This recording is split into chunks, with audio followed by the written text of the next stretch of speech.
that doesn't necessarily mean we have to go up to them, and if we did something wrong, we had to apologize or they had to apologize. It's the forgiveness of our hearts. Forgive them in our hearts because God has forgiven us for all the terrible stuff that we did. So You got that we, right. so we need to show that same grace and same mercy that God showed us to others, even if we never see them ever again. Yes, most definitely. I think, like you said, as much as I would wish for something like that to happen, I know that it probably would never happen because sometimes it seems like the bullies, like they forget that they caused you pain. Like I know in high school, like the same one that would call me gay, like I would see him like my senior year and like he would talk to me very friendly. He's very friendly with me nowadays, even up to today. And it's like it never happened. Like it's like it doesn't exist. So I don't know if he's like pushing it to the side, thinking like, I was a kid. I was, dumb to think that, so maybe it's just a lot of maturity. So maybe maturity is like your way of apologizing Mm-hmm. basically. So maybe that's a good way of thinking about it. If you see them maturing and you see them growing and like treating you differently, that's kind of like an apology without the apology. I mean, people do say actions speak louder than words, and it's really true. How many times have we seen people apologizing? They never change. Exactly.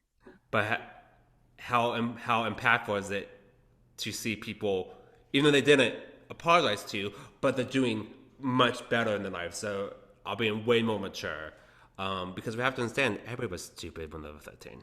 I was stupid when I was 13. You were stupid when you were 13.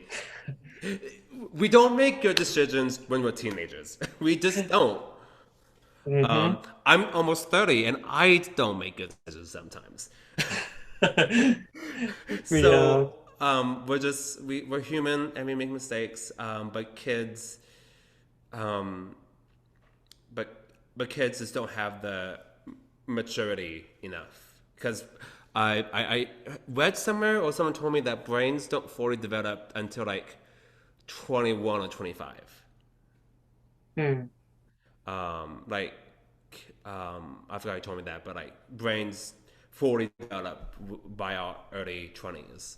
So Yeah, that's a long period. I didn't realize that you learn something new every day. yeah, please don't quote me. Research that yourself, just because Yeah. I'm wrong.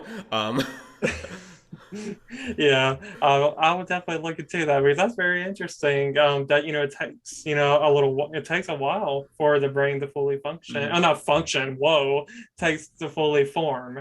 hmm So, I think before I give you my last question, I do want to admit to something. I've said that I've been bullied before, but I can admit that I was a bully too.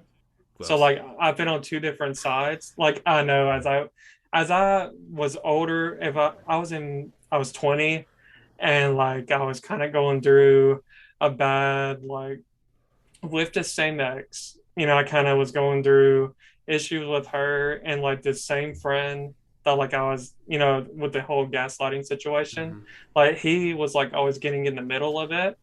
And I got to where I was becoming like verbally abusive and it was just admitting to that definitely was hard because like I think at one point he said something like you're so toxic and you're verbally abusive and like I really had to like look at the way I texted him or even like spoke to him and I was thinking like he's right, like I have basically been like a verbal abuser basically and like I would talk down to him. So I definitely wanted to like bring that up that like it's never okay to talk down to anybody, whether anybody in life, whether it's a stranger, a friend, a loved Yeah. one. So Yeah, I mean, I make the same mistake sometimes when a customer pisses me off.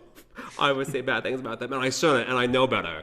But sometimes you're just like stressed out because you made like 10 million drinks, and then the customer comes around and they just anger you, and you kind of talk bad about them, and it's like, oh, you shouldn't say that at all, because I never want to say I was a bully per se, but one of my biggest fears is being abandoned. So I'll do weird things, extreme things to not get abandoned, and whether that's being too clingy or that means being isolated.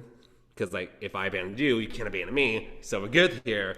And that very intense fear bleed into my other friendships. Some are still friends with me today, some aren't. Um, that's not really bullying behavior, but sometimes when you don't look at your actions, it can unfortunately affect people. Yeah, most definitely. It's definitely good to self-reflect for sure on like how we Mm. respond to people and how we react to people. So that's definitely very important. So